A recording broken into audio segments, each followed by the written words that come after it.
Saudações, gente bonita, mestre Lídia falando. Eu quero começar lendo essa reportagem de ontem da Newsweek, porque às vezes eu falo as coisas e falo, porra, por que as pessoas acreditariam em mim? Ok, leio bastante, procuro me informar, estou falando isso há anos. No começo eu pregava no deserto, meus vídeos tinham 20 visualizações e ninguém me seguia na outra rede social, e eu já falava isso, vai acontecer isso. Mas quem está chegando agora não é obrigado a saber disso, né? Então quero ler essa matéria da Newsweek de ontem, 17 de janeiro. Como a Rússia venceu a guerra de sanções com o Ocidente. Vou ler ipsis literis. Agora está muito claro que a Rússia derrotou o regime de sanções ocidentais que pretendia paralisar sua economia e forçar sua retirada da Ucrânia. Em vez de entrar em colapso, a economia russa está crescendo rapidamente. O PIB da Rússia cresceu impressionante 5,5% no terceiro trimestre de 2023. Os números finais do ano ainda não chegaram, mas o crescimento do PIB russo para todo o ano de 2023 deve passar 3%. Ironicamente, os russos estão saindo melhor do que aqueles que lhe impuseram sanções. Em 2023, a economia dos Estados Unidos cresceu 2,4%, enquanto a economia alemã encolheu, e a União Europeia como um todo cresceu menos de 1%. Em vez de se retirar da Ucrânia, a Rússia aumentou o tamanho de sua força de uma invasão de 190 mil soldados em fevereiro de 2022 para 600 mil hoje. Entre fevereiro de 22 e fevereiro de 23, os países ocidentais impuseram à Rússia o regime de sanções mais extensos visto desde a Segunda Guerra Mundial. Ao todo, milhares de sanções contra indivíduos, empresas e instituições governamentais russas causaram apenas uma leve recessão em 2022, que os russos rapidamente reverteram. Como fizeram? Muito simplesmente, os russos têm muito ouro, grãos, petróleo e amigos, todos os quais usaram efetivamente para derrotar as sanções. Qualquer jogo de guerra realista poderia facilmente ter previsto isso. Em março de 2022, os Estados-membros do G7 congelaram 300 bilhões de dólares em reservas do Banco Central Russo, cerca de metade das reservas de moeda estrangeira da Rússia na época. Isso deveria transformar o rublo em escombros. Não transformou. Em vez disso, o Banco Central Russo agiu muito rapidamente, para atrelar o rublo ao ouro e apoiou isso com suas enormes reservas de ouro e capacidade produtiva, que a gente vem falando há muito tempo. A medida estava em vigor há apenas 3 meses, mas isso deu tempo a Moscou para reorientar seu comércio de energia para longe da Europa, o que quebrou a Europa, né, inclusive, e ajustar sua economia geral às sanções. Quase imediatamente, a Rússia começou a mudar seu comércio de energia para a China e a Índia, oferecendo descontos. Hoje, 90% das exportações de petróleo bruto vão para essas duas nações. A Europa, que costumava receber 40% das exportações russas de petróleo bruto, agora recebe de 4% a 5%. Para escapar das sanções ocidentais de transporte marítimo e seguro, os russos montaram uma enorme frota sombra de petroleiro, comprando e alugando centenas de navios que não cumpriam as sanções. De acordo com a Agência Internacional de Energia, a Rússia exporta atualmente 7,5 milhões de barris de petróleo por dia, apenas um pouco menos do que a Arábia Saudita. Em seguida, os russos foram criativos em suas sanções, recrutando amigos como Irã, Turquia, China, Coreia do Norte e Quirguistão, para ajudar a transbordar bens de alta tecnologia, como microchips, além de drones e automóveis. Por exemplo, as importações de carros e peças ocidentais para o Quirguistão aumentaram impressionantes 5.500% nos primeiros 9 meses de 2023, ou seja, o Quirguistão está importando e passando para a Rússia. A Rússia continua a ser o maior produtor mundial de diamantes naturais e um importante exportador de diamantes. Ondas de sanções tiveram apenas um efeito limitado em sua produção de diamantes e receitas. Finalmente, desde o colapso do sistema agrícola coletivo da União Soviética, a Rússia tornou-se o maior exportador de trigo do mundo. Trigo é comida, o Brasil não vende comida, o Brasil vende ingrediente para ração animal. Comida é trigo, Rússia, e arroz, Índia. Apesar das sanções ocidentais, a participação da Rússia nas exportações globais de trigo aumentou nos últimos 2 anos. Graças ao aquecimento global, a Rússia acaba de ter mais uma safra de grãos e espera ainda mais grãos à medida que a Sibéria aquece. Putin não se importa com os ursos polares, ele tem fartura. As armas maravilhas da Ucrânia, como os tanques HIMARS e Leopard, ele tem aquele Javelin também, arma ridícula, não conseguiram alimentar uma contraofensiva ucraniana eficaz. A diplomacia não conseguiu isolar a Rússia, que estava ocupada analisando pedidos para se juntar a ela nos BRICS. A guerra econômica foi um fracasso. Isso levou alguns a considerar agora a mãe de todas as sanções. Atualmente, os ativos do Banco Central russo foram congelados, o que significa que não podem ser usados, mas ainda pertencem à Rússia. Alguns conselheiros da política externa estão agora propondo que esses bens sejam confiscados e entregues à Ucrânia. Independente da sua legalidade, essa é uma ideia muito estúpida. Tomar os ativos do Banco Central da Rússia encorajaria quase todas as nações a encontrar uma alternativa ao dólar como moeda de reserva. Isso destruiria os Estados Unidos. Isso não será fácil, mas se a alternativa for perder todo o seu dinheiro, se você incomodar Washington, as pessoas encontrarão um caminho. Nada faria mais para unir o povo russo em seu ódio ao Ocidente, dar apoio ao presidente Vladimir Putin e dar determinação em continuar a guerra do que roubar o que consideram ser seu dinheiro, o que de fato é. E como você acha que Putin reagiria? Bem, por um lado ele confiscaria todos os bens ocidentais na Rússia. O Tesouro dos Estados Unidos está preparado para compensar os proprietários majoritariamente alemães desses ativos por suas perdas? As sanções são baratas e fáceis de impor, mas raramente funcionam. Embora faça parecer que você está fazendo algo significativo, elas são, na verdade, muitas vezes pouco mais do que uma sinalização de virtude econômica. As sanções econômicas certamente não mudaram o resultado da Ucrânia. Kiev está sem homens, sem dinheiro, sem projetos de artilharia e sem tempo. O Ocidente deveria parar de dar dinheiro a um homem com um buraco no bolso. David Rundle, chefe da missão da Embaixada Americana na Arábia Saudita e ator de Visão ou Miragem, Arábia Saudita na encruzilhada. Cara, é o que eu venho dizendo. Desde quando eu pregava sozinho no deserto, né? Desde quando eu pregava sozinho no deserto, é isso que eu venho dizendo. A Rússia está vencendo. A Rússia venceu, na verdade. E aí, já é hora de nós começarmos, nós não, eles, começarmos a pensar em conter os danos. Mas eles não estão pensando em conter os danos, eles estão pensando em escalar. Estão pensando em escalar. Eu, sinceramente, o que esses caras têm no lugar do cérebro? O Lavrov leu praticamente uma declaração de guerra para o Ocidente. Falei, cara, vocês não vêm porque vocês vão ter, vocês vão tomar. Mas não está adiantando, os caras não querem entender, sabe? Os caras não querem entender. Depois do interlocutor não querer ouvir, cara, não adianta falar.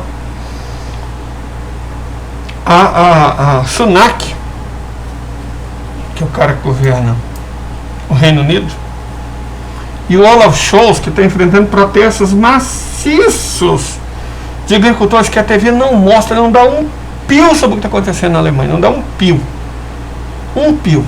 Não dá um pio sobre o que está acontecendo na Alemanha. É impressionante isso, não dá um pio. Ninguém fala nada sobre o que está acontecendo lá. Mas não é porque eles não falam que não está acontecendo. As greves estão paralisando a Alemanha e a Holanda. Os agricultores estão tampando prédios governamentais, bloqueando fábricas, bloqueando estradas, rodovias, tá tudo. Sabe? E a mídia não fala. Eu acho que eles acreditam que se não mostrar, não vai mais acontecer. Cara, a Alemanha está em frangalhos. Suécia está em frangalhos.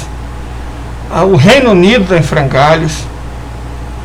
Está todo mundo em frangalhos. A Europa está em frangalhos. Vocês viram a matéria que eu li. Mas eles não estão querendo entender. Então, existe o risco deles irem à guerra contra a Rússia. A Rússia já avisou N vezes que se isso acontecer, eles não vão nem ver a reação. Quer dizer, ela vai usar mísseis hipersônicos. Ela tem milhares desses troços. Mas a Europa não quer ver. ela acha que a Rússia vai lutar contra ela, a Europa, como está lutando contra a Ucrânia, com paciência, calma, pincelando. Não vai, gente.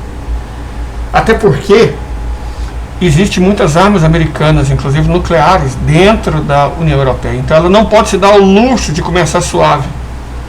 E não vai se dar esse luxo, ela vai começar arrasando. Certo? Então, diante disso, eu até fiz um mapazinho mostrando. Porque a Alemanha seria derrotada em questão de horas, dias no máximo. Né?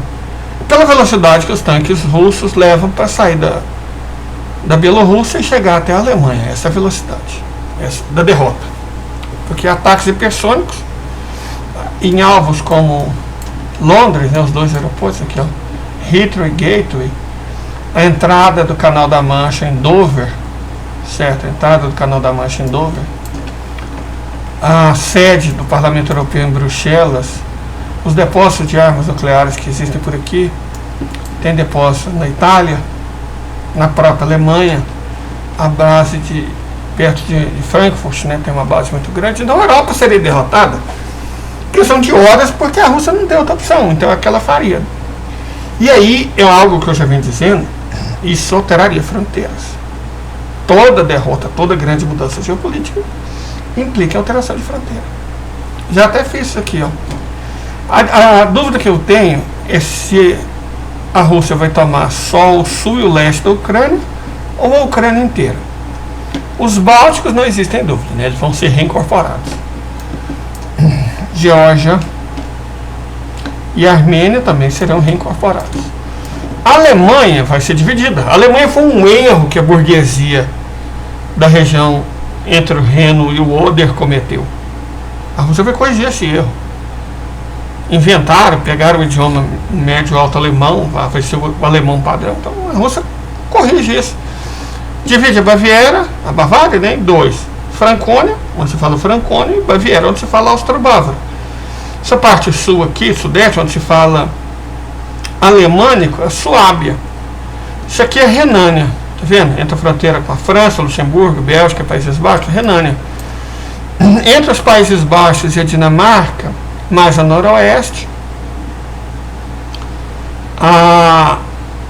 podemos chamar esse país aqui, tranquilamente, de Baixa Saxônia. À direita, ou seja, ao leste, a Alemanha Oriental. Ao sul da Alemanha Oriental, a Saxônia Oriental. Certo? Esse pedacinho pequeno que vocês veem aqui, ó, é a Lusácia, para a minoria falante de Sorábio. Isso aqui que vocês veem no noroeste da Polônia é a Cassúbia. E aqui que vocês veem no sudeste da Polônia é a Silésia. Essa terça parte da Tchequia é a Morávia. Isso, e essa parte da Ucrânia aqui seria a Rutênia. Isso aqui eles devolveriam para a Hungria, que é um país que se comportou bem. A Transnistria, a Gagaúzia e a Bessarábia voltam para o controle da Rússia. A Bielorrússia também, né? A Rússia volta a ter um tamanho que corresponde melhor às suas fronteiras, 18 milhões de quilômetros quadrados. Mas não é só a Europa que sofria fronteiras. Eu acho que uma coisa que os americanos ainda não se deram conta é que o deles também está na reta. Refletindo sobre isso, que o dos americanos também está na reta, diferente do que eles pensam, porque os Estados Unidos, cara, isolados do mundo, eles estão acostumados a atacar o planeta inteiro e nunca ser atacado. E esse era um paradigma que funcionava bem antes da invenção dos mísseis hipersônicos. Agora os mísseis hipersônicos foram inventados. E você não precisa necessariamente utilizar eles. Os Estados Unidos já são uma nação profundamente fissurada, dividida. As próprias elites não se entendem mais. Veja, o dinheiro para os Estados Unidos gastar, acho que vai só até o dia 20, né? Aí os republicanos têm que assinar mais um adendo. Mais um adendo. Como se já não houvesse problemas o bastante para os Estados Unidos. Uma dívida de 97 trilhões de dólares. Só uma dívida pública, 34 trilhões de dólares. Trilhões de dólares, pensa bem. Então, o país já está fissurado. Primeiro, que eu acho aí eles vão sofrer aquilo que eles levaram o resto do mundo, a balcanização. Primeiro que se separa é o Texas. Texas se separa. Califórnia, Nevada, na mesma vibe, mas um pouco mais frio, Oregon, Washington e Colômbia Britânica criariam seu próprio estado, né? Cascádia. Os caipiras do meio oeste, aqui ó, Nebraska, Dakota do Sul, Dakota do Norte, Wyoming, Idaho, Montana, mais os caipiras canadenses de Alberta, Saskatchewan e Manitoba, criam outro país lá das grandes planícies. Quebec se torna livre. Os estados da costa atlântica, tanto o Canadá, Terra Nova, Príncipe Eduardo, Nova Escócia, Novo Brunswick, quanto os Estados Unidos, Brunswick, né, dos Estados Unidos, o Maine, criaram estados atlânticos. Os Estados Unidos se resumiriam a isso aqui. Os estados da costa leste são o Maine, né, New Hampshire, Vermont, Massachusetts, Rhode Island, Connecticut, Nova York, Pensilvânia, Nova Jersey, isso aqui é Delaware, isso aqui é Maryland, claro, Washington, né, Pensilvânia, Ohio, Indiana, Illinois, Wisconsin, Michigan, Minnesota e, claro, Ontário. O sonho dourado deles é se unir aos Estados Unidos. Os Estados Unidos serem reduzidos a isso. Por que eu dividi o Sudeste desse jeito? Porque os estados ricos da costa leste, sabe, estados ricos da costa leste, Virgínia, as duas Carolinas, a Geórgia, a Flórida, não tem motivo, razão para ficar junto com os pobretões do cinturão da Bíblia. Esse cinturão da Bíblia, os caipirões pobres do Baixo Mississippi, formariam o seu próprio país, ainda mais preconceituoso e mais racista do que os confederados. Aí juntaria Louisiana, Mississippi, Alabama, Arkansas, Tennessee, Kentucky, só caipira. Missouri, Iowa, Kansas, Oklahoma. É a caipirada aqui. Só que a caipirada agricultora, diferente da caipirada pecuarista mais ao norte. E, Lélio, o que vai ser desses 4 coitados aqui? Cara, ninguém quer eles. Colorado é uma espécie de Califórnia, sabe? Gaysista, comunista, abortista. Utah é uma espécie de um Talibã tostão, mormon, cara. Os caras é muito reaça. Não é que aborto aqui não é permitido, não. A punição para aborto aqui é a morte. Então, não tem 2 estados mais diferentes nos Estados Unidos que Colorado e Utah. Colorado está cercado por caipira e Utah está cercado por progressista. Então, não cabe espaço para colocar esses 2. Quanto ao Novo México e Arizona, Novo México, sei lá, até poderia se juntar ao Texas. Faz algum sentido. O Arizona eu acho que não. O Arizona acho que seria mais lógico ele se juntar à Califórnia. Mas, né, não dá para saber. Também não é um problema meu. Só estou dizendo que a chance dos Estados Unidos se balcanizar é muito grande. Da América do Norte, a anglo-saxônica inteira, né? Porque faria pouco meu pirão primeiro. Sempre, gente, eu já vi isso acontecendo. Eu vi isso acontecendo no fim da União Soviética. Ah, não vai acontecer? Não vai. Como não vai? Por que não vai? Será que existe uma regra da física, da economia, da sociologia do mundo que vale para o planeta e outra que vale para os Estados Unidos? Não é assim, cara. Então pode acontecer nos Estados Unidos, sim, e mais perto do que a gente imagina. Porque os Estados Unidos já têm uma derrota avassaladora na Ucrânia. Estão caminhando feio para a derrota no Oriente Médio, nós até comentamos sobre isso. Os caras estão se unindo, expulsando os terroristas, ou seja, os aliados americanos de lá. Então uma derrota aqui, outra derrota aqui. Os caras estão buscando encher o saco da China, e eles tomariam a terceira derrota definitiva, porque Taiwan é China. Taiwan é China e vai voltar a ser China, não interessa o que eles chorem. Então, diante disso, cara, só derrota, o país racharia, já está rachado. Só precisa do incentivo para deixar de existir. 3 derrotas consecutivas, contínuas, seria mais que o suficiente para dar esse incentivo para os Estados Unidos e o Canadá também, né, que é o apêndice, deixar de existir, cara. É isso. É isso no que eu creio, de verdade, honestamente, falando aqui com vocês, pô, mas isso não vai acontecer amanhã. Não, não vai. Mas algumas coisas que estão acontecendo hoje, eu comecei a falar elas 2 anos atrás. Então, daqui 2 anos, 2026, vai chegar. E talvez, por lei, é provável que eu não acesse essas fronteiras, né? sempre tem algum detalhe, alguma coisa, mas que os Estados Unidos correm um sério risco de balcanizar, na verdade essa é a nossa esperança, porque senão eles vão vir para cima da América do Sul, já estão vindo, né? Eles já controlam o Equador através de um golpe de Estado Mambembe, né, uma farsa, golpe de Estado no Peru, Chile elegeram um identitarista de merda, um liberal de merda, Argentina, nem preciso dizer para vocês a situação da Argentina, Paraguai ultradireitista, Uruguai também um direitista, então eles já dominam todo o flanco ocidental da América do Sul. E se a gente não ficar coelho, não ficar esperto, vão dominar a América do Sul inteira. Mas a gente pode enfrentar os Estados Unidos? Não, eu acho que não precisa. Eles vão cavar o buraco no qual eles vão cair sozinhos, por vontade própria. Certo? Os Estados Unidos estão há muito semeando os frutos da própria destruição. E agora chegou a época da colheita. Ok? Tenham uma boa tarde, se inscreva no canal se você não é inscrito, curta, compartilhe, né? E até a próxima, gente. Eu sempre esqueço. Vamos desligar e sair aqui. Até mais.